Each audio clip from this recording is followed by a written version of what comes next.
오늘 말씀 제목 따라합니다. 하나 되게 하신 것을 힘써 지키라. 예, 하나 되게 하신 것을 힘써 지키라라는 제목으로 함께 말씀의 은혜를 나누겠습니다. 오늘 말씀 제목이 하나 되게 하신 것을 힘써 지키라.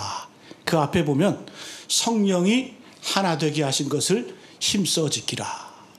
하나 되자가 아니라 이미 우리는 하나가 되었습니다.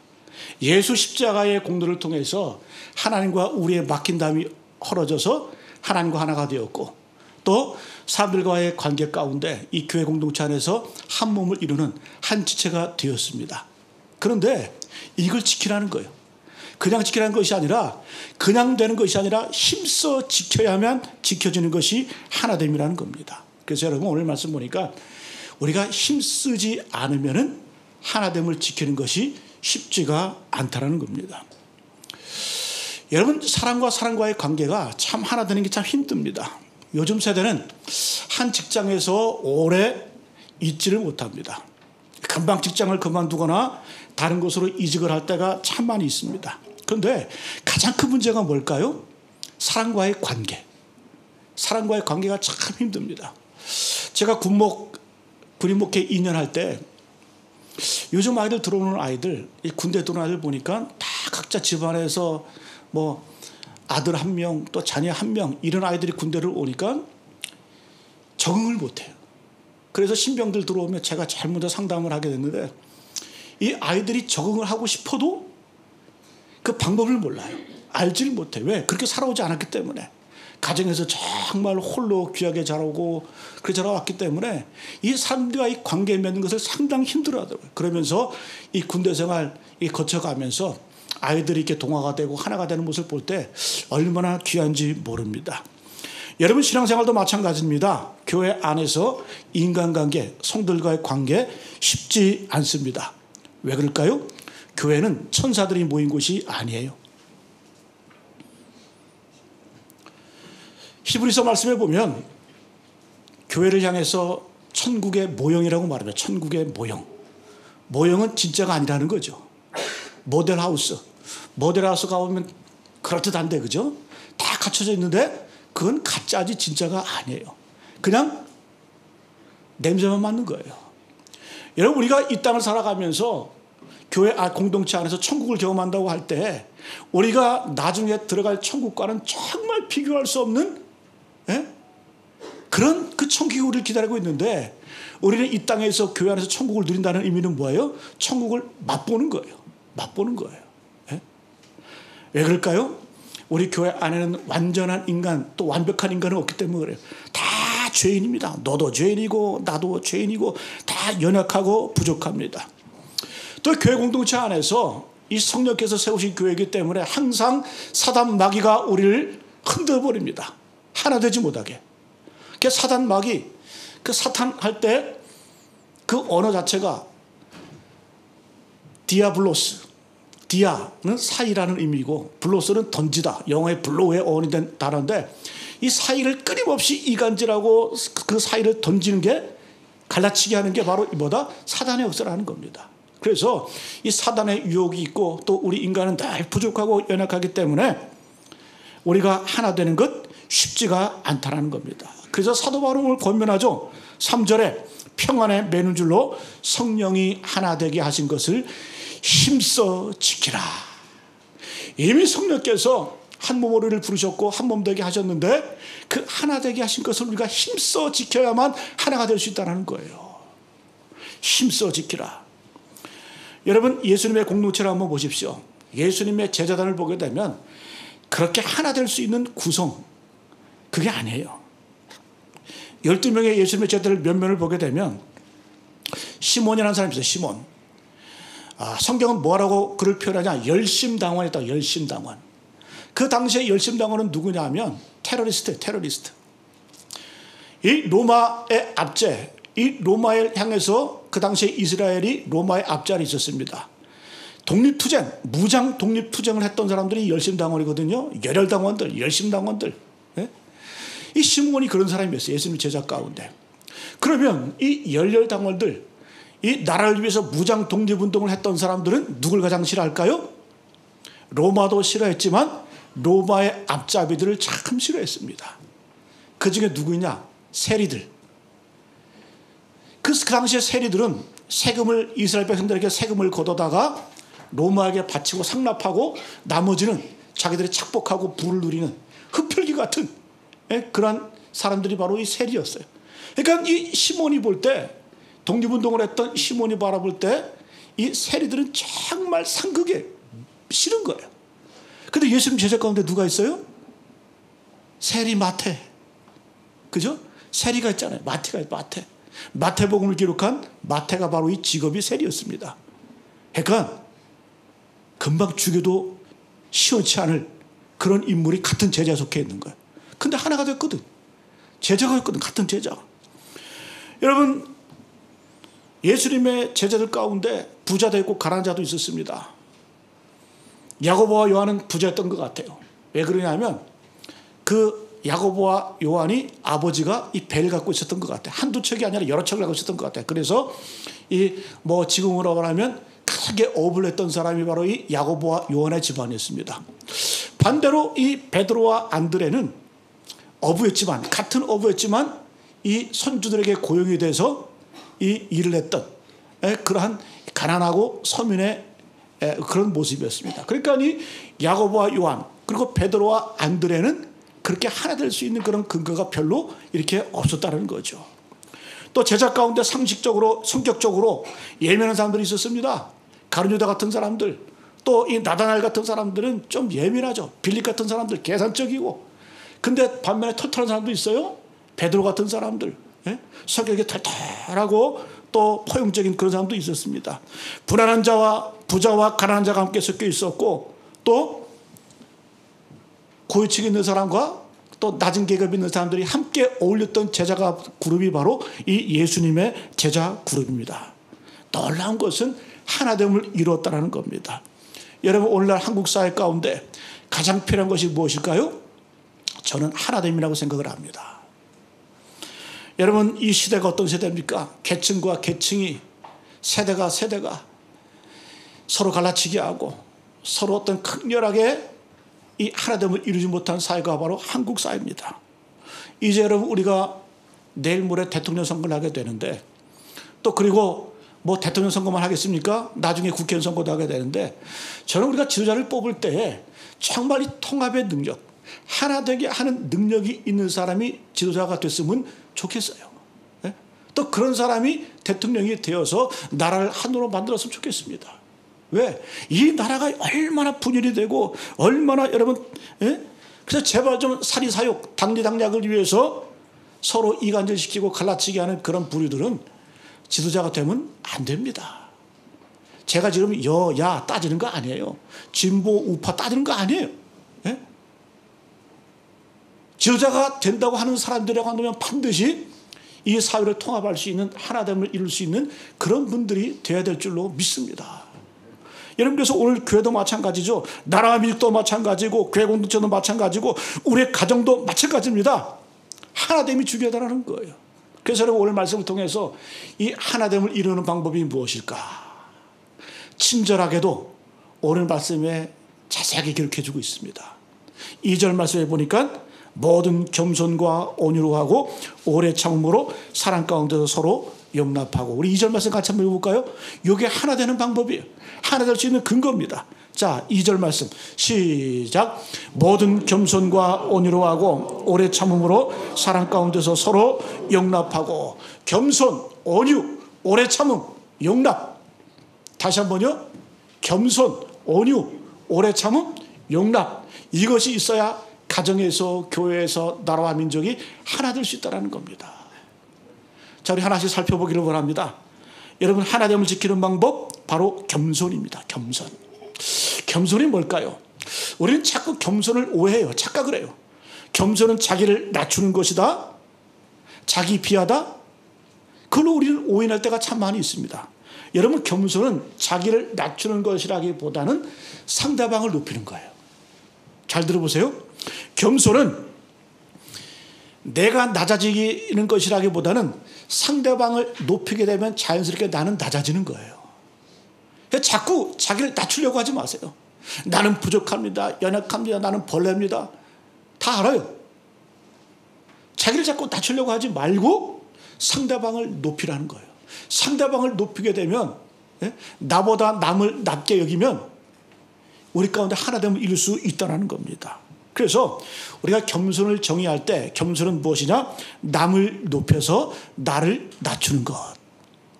여러분들 직장에서, 가정에서, 교회 공동체 안에서 겸손할 때 자꾸 자기를 낮추지 마시고 상대방을 자꾸 높여보세요. 상대방을 자꾸 인정해 주세요. 그러면 나는 자연적으로 낮아지는 거예요. 그게 뭐다? 그게 겸손이에요. 겸손. 여러분 자꾸 겸손하려고 자기 학대하지 마시고 자기 비하하지 마시고 상대방을 높이면, 다른 사람을 높이면 나는 자연적으로 낮아지는 겁니다. 그래서 서로가 서로를 높여주면서 우리가 함께 성장하고 함께 하나됨을 이루게 되는 줄로 믿습니다. 그래서 여러분 습관 들이세요. 우리가 속회에서도 마찬가지예요. 공동체에서도 마찬가지입니다. 자꾸 상대방을 높여주면 시키지 않아도 나는 낮아지는 거예요. 사람과의 관계뿐만 아니라 하나님과 우리의 관계도 마찬가지입니다. 우리가 하나님 앞에서 하나님을 높이면 나는 낮아집니다.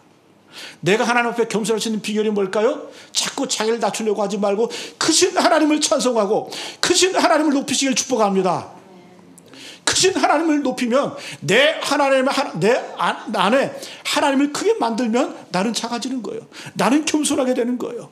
그게 뭐다? 그게 예배입니다. 그게 예배. 우리가 예배 가운데 나는 낮아지는 거죠. 하나님을 높이는 거죠. 하나님을 찬송합니다. 나는 주를 높입니다. 하나님은 위대하십니다. 하나님은 전능하십니다. 이렇게 하나님을 높여 주 앞에 나아가면 상대적으로 나는 낮아지는 거예요. 그래서 겸손할 수 있는 겁니다. 그래서 여러분, 교만한 사람은 찬송 안 해. 당연하겠죠. 내가 큰데. 반대로 겸손한 사람은 찬송합니다. 어린아이처럼 찬송해요. 어린아이처럼. 순전하게 순수한 마음으로 하나님을 찬양해요. 그게 겸손해요. 겸손. 또 교만한 사람은 남 칭찬 잘 안 해. 누가 칭찬할 일 있으면 잘 되면 치까짓게 뭐 언제부터. 예? 절대 여러분 교만한 사람은 난 칭찬하는 거 못 봐. 근데 겸손한 사람은 남을 칭찬해. 남을 높여줘. 그러면서 겸손하게 되는 거예요. 그래서 여러분, 우리가 신앙은 수동태다. 내가 한 것 없습니다. 내가 잘난 것 없습니다. 다 하나님이 하셨습니다. 하나님이 이루셨습니다. 그게 겸손이죠. 그 신앙, 우리가 신앙에 깊어지면 깊어질수록 우리가 겸손해지는데 수동태적인 어떤 그러한 생각과 마음을 갖게 된다는 겁니다. 여러분, 이 나라 이 민족을 위해서 기도하시기를 축복합니다. 겸손해져야 됩니다. 나라가 흥하기 위해서는 하나님 앞에서 겸손해져야 돼요. 그래서 하나님을 인정하고 하나님을 크게 하는 민족은 흥합니다. 세계 역사를 봐도. 그러나 인생 가운데, 그 나라와 민족 가운데 하나님을 지우는 나라는, 점점 지워져 가는 나라는 반드시 망하게 되어 있다는 거예요. 여러분, 대영제국이 언제 대영제국이었습니까? 언제 해가 지난 나라였습니까? 가장 많은 선교사를 보낼 때, 가장 많은 성경 복음을 전할 때, 그때 이 대영제국이 대영제국 되었어요. 독일이 언제부터 여러분 세계의 사상과 철학과 법체계 모든 것들을 지배했습니까? 독일어로 성경이 번역되면서 온 나라 온 민족이 성경을 읽기 시작했을 때, 그리고 복음을 증거할 때, 그때 여러분 독일이 세계 최강 국가가 되었습니다. 미국 보세요. 미국이 언제부터 세계 좌지우지하는 나라가 되었습니까? 청교도 정신을 가지고 믿음으로 나라를 세웠을 때에, 하나님을 인정하고 하나님을 크게 만들었을 때 그 나라가 번성했어요. 제가 자꾸 말씀드리지만 지금 여러분 미국이라는 나라가 쇠하는 이유가 뭘까요? 그들의 나라 가운데 하나님을 지워져 가요. 법적으로 법원에서 메리 크리스마스, 지금 그런 인사 잘 안 합니다. 시즌스 그리팅, 예? 이렇게 바꿔버렸지. 왜? 타 종교인들이 불편할까 봐. 여러분, 대통령 취임식 때 기도를 하는데 예수 이름으로 기도는 안 해. 그 뭐하러 기도해? 제가 여러분 미국에서 잠깐 공부할 때 신학교 교수, 우리 가르쳤던 신학교 교수가 같이 식사하면서 기도를 하는데 예수 이름으로 기도를 안 해. 그게 무슨 신학교 교수야? 그래서 뭐라 그랬어요? 당신 예수 믿냐고. 왜 그러냐고 물어봤더니 타 종교인들이 불편할까 봐.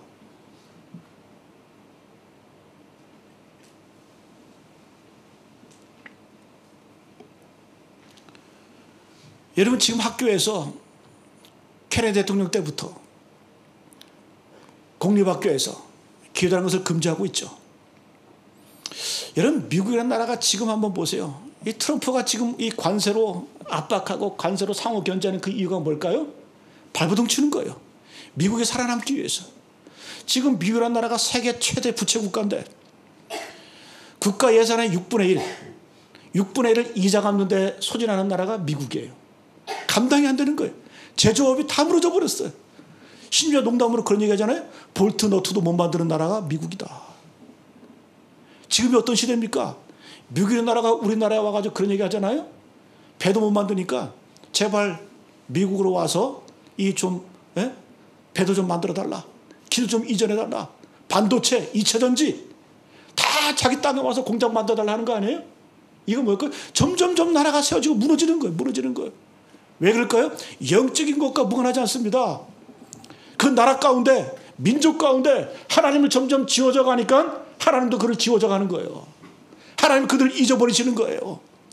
우리 민족도 마찬가지입니다. 이 나라와 이 민족이 언제부터 이렇게 부흥했습니까? 하나님을 인정하고 하나님을 우리 마음껏 모셔드릴 때 우리의 가정이 살았고 우리의 민족이 살았고 그의 공동체가 부흥했습니다. 여러분들 삶 가운데 하나님을 인정하시길 축복합니다. 잠언 4장 8절 말씀에 그를 높이라. 그래야면 그가 너를 높이리라. 그를 품으면 그가 너희를 영화롭게 하리라. 전제가 뭡니까? 그를 높이라. 하나님을 높이라. 그러면 그가 너희를 높여줄 것이다. 만일 너희가 그를 하나님을 품으면 하나님께서 우리를 영화롭게 만들어 주신대. 여러분 이런 말씀 성경의 구절은 잠언서 시편 여러 성경에 수없이 기록되어 있습니다. 여러분 내 안에 하나님을 크게 만드시고 그럼 나는 어떻게 돼요? 나는 겸손해집니다. 진정한 예배자가 되시고 진정한 찬양. 여러분 우리 인생 가운데 우리 가정 가운데 한번 현실을 한번 들여다보세요.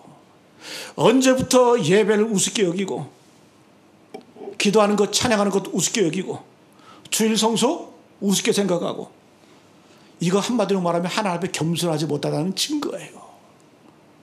우리 믿음의 선배들은 예배 드리는 것 목숨처럼 목숨을 걸고 예배 드렸어요. 이거 회복되지 않으면 우리는 열매만 따먹지 씨앗을 뿌리지 못하면 우리의 후손들은 희망이 없는 거예요. 이 나라 이 민족은 희망이 없는 거예요. 여러분 겸손히 하나님과 동행하시는 우리 모두 되시기를 간절히 축복합니다. 첫 번째는 겸손. 겸손할 때 하나님과 우리는 하나 될 수 있는 겁니다. 겸손할 때 사람과 하나 될 수 있는 거예요. 근데 겸손의 방법은 뭐라고요? 자꾸 자기를 낮추려고 하지 말고 되지도 않는 것 하지 마시고 상대방을 높이고 하나님을 높이면 어떻게 해요? 나는 낮아지는 거예요. 나는 낮아지는 거예요. 두 번째는 온유입니다. 온유. 하나됨을 지키는 방법, 그 성품이 바로 온유입니다. 이 온유라고 하는 것은 이 권리와 관련돼요. 권리. 쉽게 말하면 권리라고 하는 것은 자기 권리를 주장하지 않고 심지어 자기의 권리를 대수롭게 여기지 않는 것을 온유함이라고 우리는 정의할 수 있습니다. 자, 전통적으로 온유함은 무엇일까요? 이 원어의 뜻을 보게 되면 이 온유는 통제된 힘. 힘은 있어요. 그러나 그 힘을 절제하는 게 온유예요. 마치 야생마, 들짐승이 막 힘 있잖아요. 그죠? 들고 뛰는 그 힘이 있는데 그 힘이 절제된 모습. 그 절제된 모습이 바로 온유라는 거예요. 그래서 이 온유라고 하는 것은 힘 없는 사람의 덕목이 아니라 힘 있는 자가 갖추어야 될 덕목입니다. 왜? 힘은 있지만 그 힘을 주장하지 않아요. 권리는 있지만 그 권리를 주장하지 않아요. 권리를 포기하고 내 힘을 포기하는 것이 바로 온유함이에요. 온유함. 저는 지금 21세기를 살아가면서 나라 또 모든 공동체, 이 온유라면 이 온유함이라고 하는 이 가치를 중요하게 생각하지 않아요. 우리가 자녀를 바라볼 때도 그렇게 교육하죠. 세상 살아가면서 좀 약삭 빨라야 된다. 눈치 빨라야 된다. 강해야 된다. 그걸 지혜로운 줄로 착각을 해. 끊임없이 자기 권리 주장해.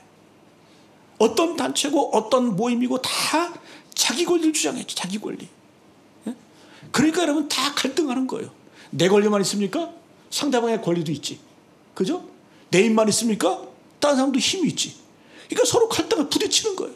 그 누구 하나 포기하지 않고 그 누구 하나 내려놓지 않고 그 자기 권리 하나 내려놓지 않기 때문에 사회가 갈등으로 접어드는 거예요. 사회만 그렇습니까? 가정에서도 그렇죠. 가정에서도 자녀는 자기 권리 주장하고 남편은 남편 권리 주장하고 아내는 아내 권리 주장하니까 가정이 쉽지가 않은 거예요. 가정이 무너지는 거예요. 오냐면 뭐라고요? 자기 권리를 내려놓는 거예요.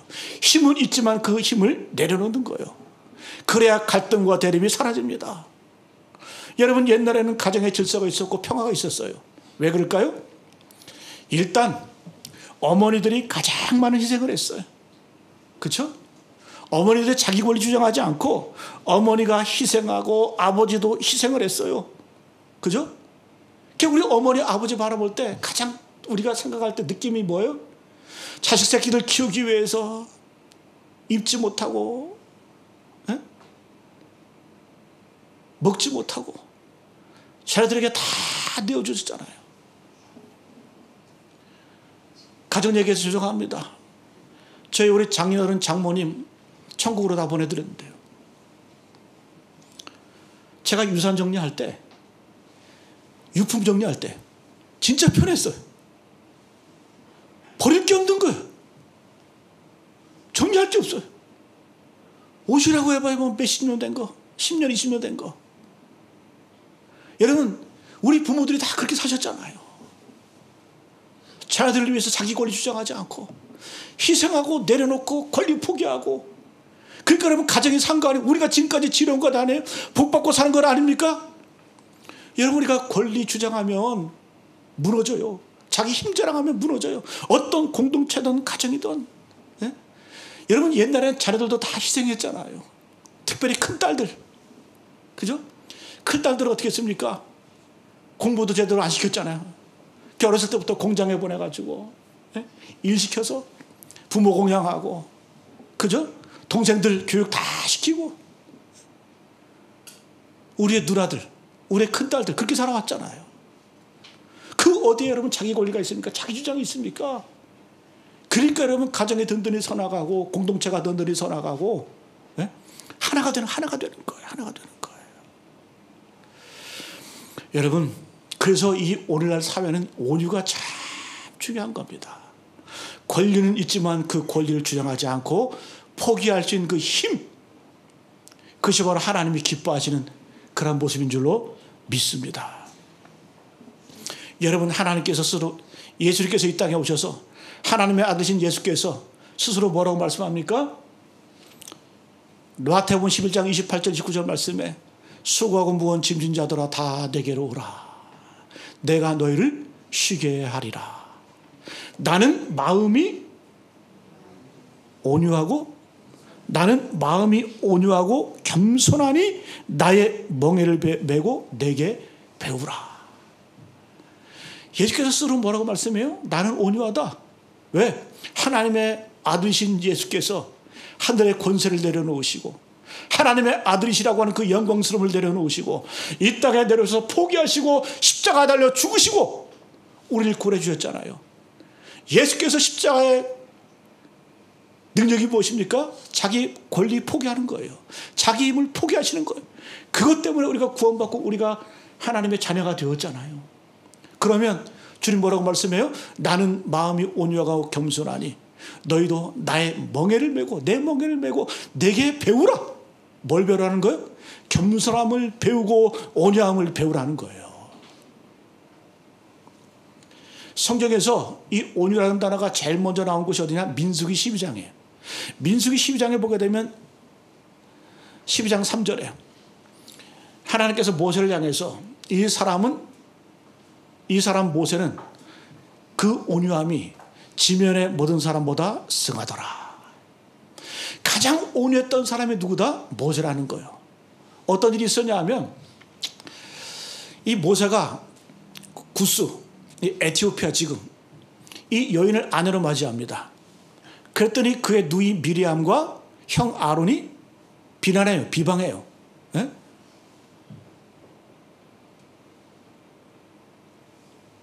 그러면서 그를 비방할 뿐만 아니라 어떤 그 지도자의 권위를 무시합니다.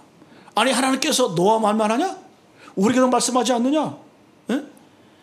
그러면서 이 모세 형인 이 아론과 누이 미리암이 반기를 듭니다.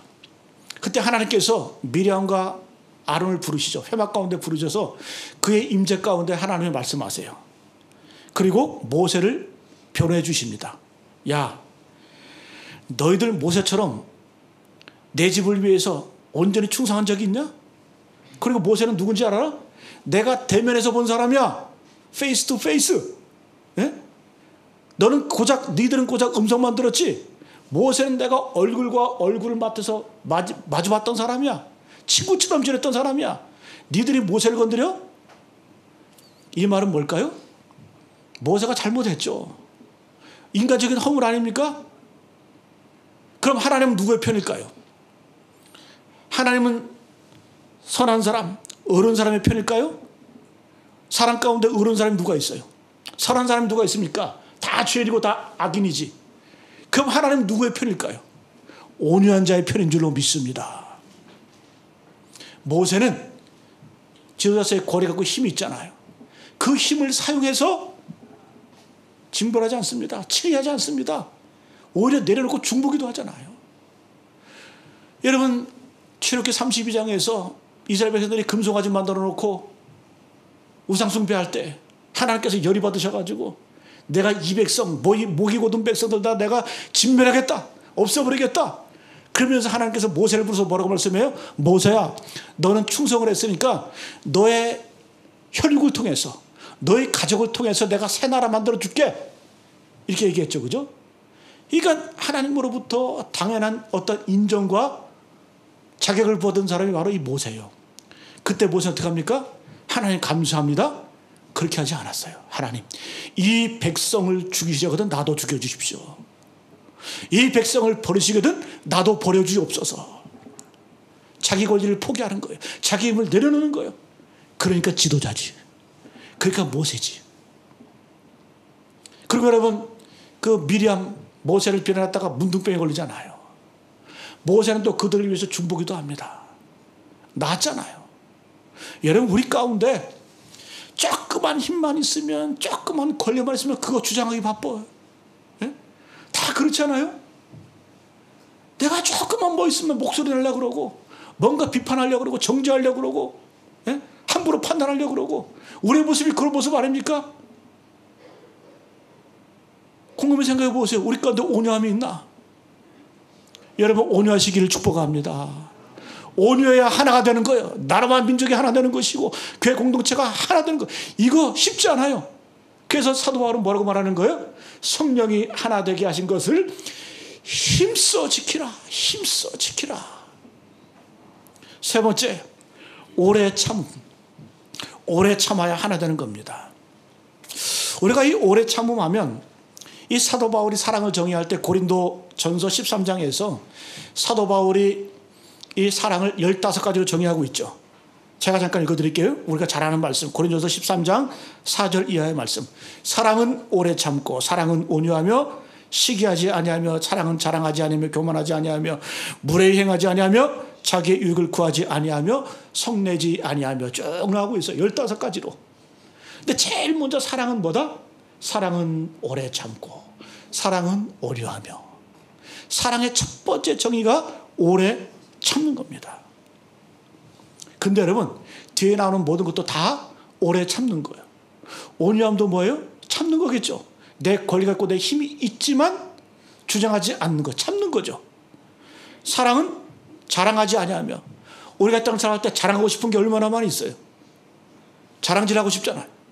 근데 자랑하고 싶지만 참는 게 사랑이 나는 거예요. 교만하지 않으면 교만할 일들이 얼마나 많아요. 그러나 교만하고 싶지만 교만을 참는 것. 무례히 행할 때가 얼마나 많으요. 그러나 참고 예의 지키는 것. 자기의 이익을 구하고 싶지만 참고 구하지 않는 것. 이게 사랑이라는 것. 다 보면 뭐다? 사랑. 오래 참는 것. 절제. 여러분, 길이 참으시기를 축복합니다. 오래 참으시기를 축복합니다.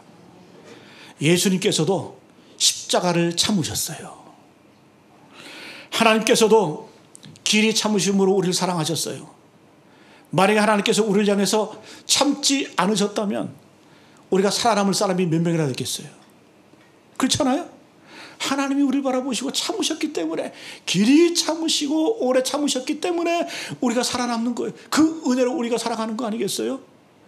여러분, 하나님과 우리의 관계도 그럴지언정 사람과 사람과의 관계도 마찬가지겠죠. 여러분, 길이 참으시고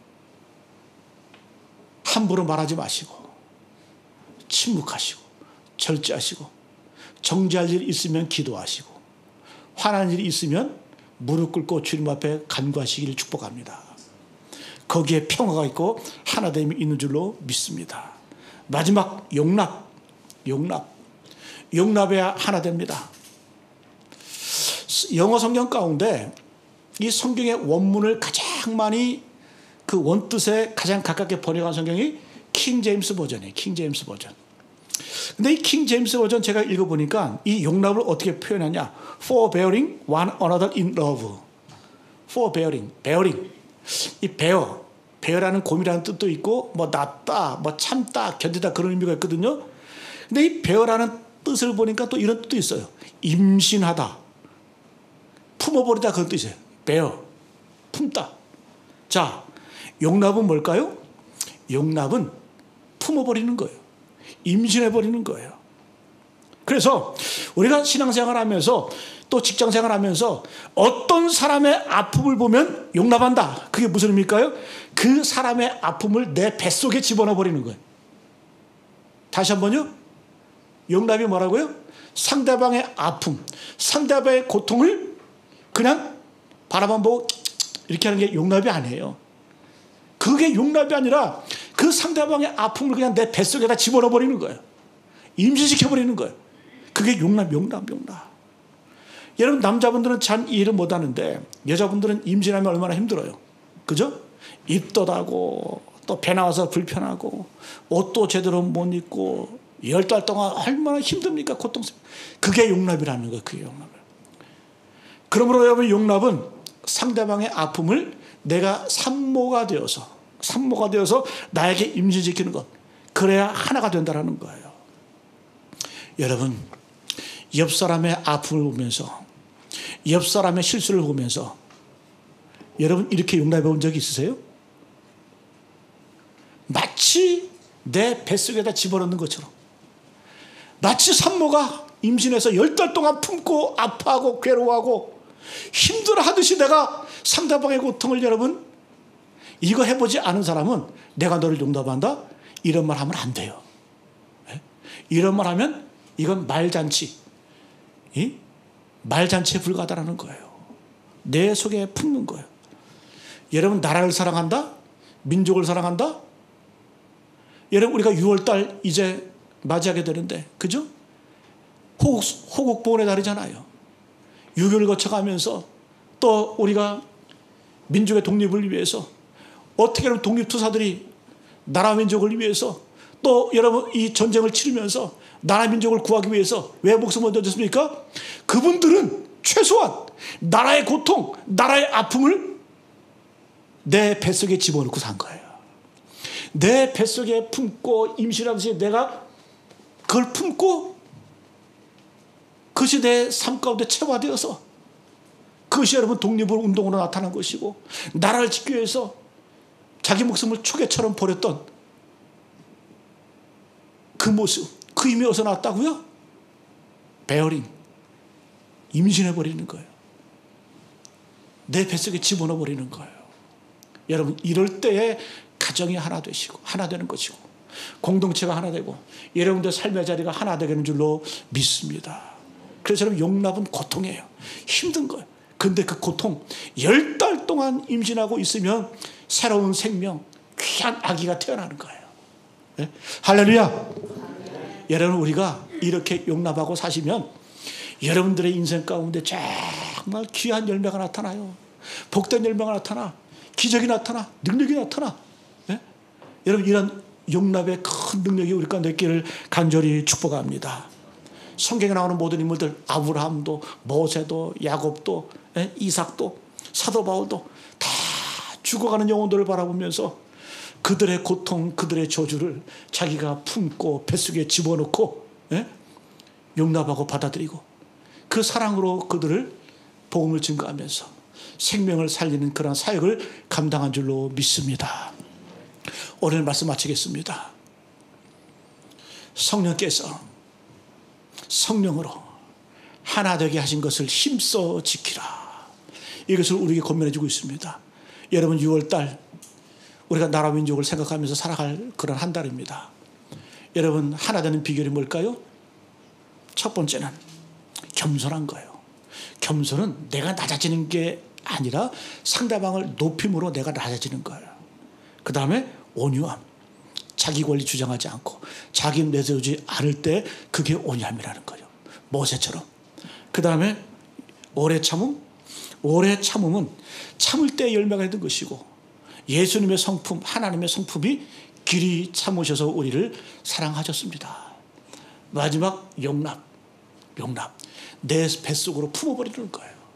마치 여인들이 아이를 임신하듯이 그 고통 가운데 품으면서 새 생명을 잉태하고 축복의 열매를 맺어가는 것. 이것이 바로 이 용납의 귀한 축복의 비결인 줄로 믿습니다. 이러한 삶을 살아가시는 우리 모두 되시기를 간절히 축복합니다.